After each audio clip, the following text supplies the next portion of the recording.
আজকে আমরা গিয়েছিলাম একটা বৈশাখী মেলাতে। বৈশাখী মেলা বলতে আমরা আসলে গ্রাম অঞ্চলকেই বোঝাই।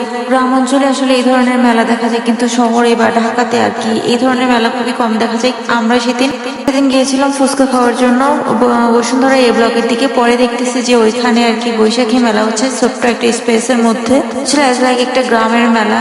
আর আমি তো দেখি খুবই অবাক যে বসুন্ধরার মধ্যেও এরকম একটা মেলা হয়। তারপর আমি আর আমার হাজবেন্ড আর কি এখানে ঢুকলাম, দেখলাম যে কি অবস্থা মেলার, কেমন হচ্ছে। দেখছি যে না, অনেক পিচ্ছি বাচ্চা আমার গ্রামের মতোই সবাই আর কি এখানে ঘুরতে আসছে। এখানে অনেক রকম খাবার দাবার, তারপরে বাচ্চাদের জন্য অনেক রাইডস ছিল। ভালোই লাগছে, খারাপ না। ছোট একটা স্পেসের মধ্যে যে এত সুন্দর করে একটা মেলা সাজাইছে, একটা গ্রামের একটা ভাইবস পাওয়া যাচ্ছে এখানে।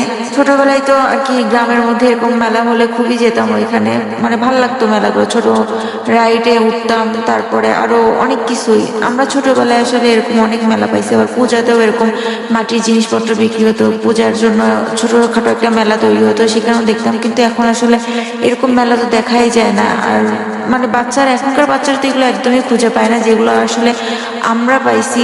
এখনকার বাচ্চারা মানে চার দেয়ালে বন্দি থাকে, তারা পড়াশোনা ছাড়া আসলে তারা এরকম খেলার কোনো স্পেসও পায় না।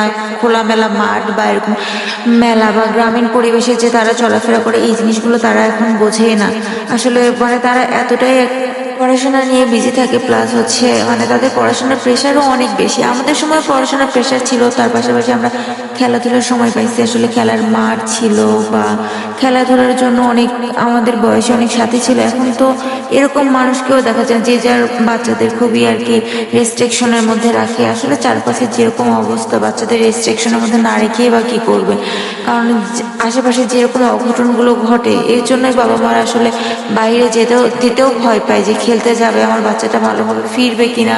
মেলাটায় অনেক খাবার ছিল, তার মধ্যে আমার হচ্ছে চানাচুরটা খুবই বেশি পছন্দ। এখানে দেখতেছি যে চানাচুর মাখানো, তো এখানে আমি চানাচুর খেলাম। আর আমার হাজবেন্ড আবার এখান থেকে মিষ্টি খাইছে, ওর আর কি মিষ্টি জিনিস দেখলে খেতেই হবে ওটা।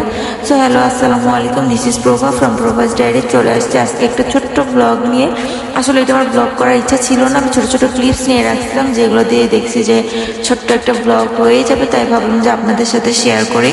এরপরে দেখি এখানে বরফের আইসক্রিম বিক্রি করতেছে, যে আইসক্রিমগুলো খুব ছোটবেলায় খাওয়া হয়েছে। তখন প্রাইস ছিল 2 টাকা 3 টাকা এরকম, আর এখন প্রাইস হয়েছে 10 টাকা 20 টাকা এরকম প্রাইস।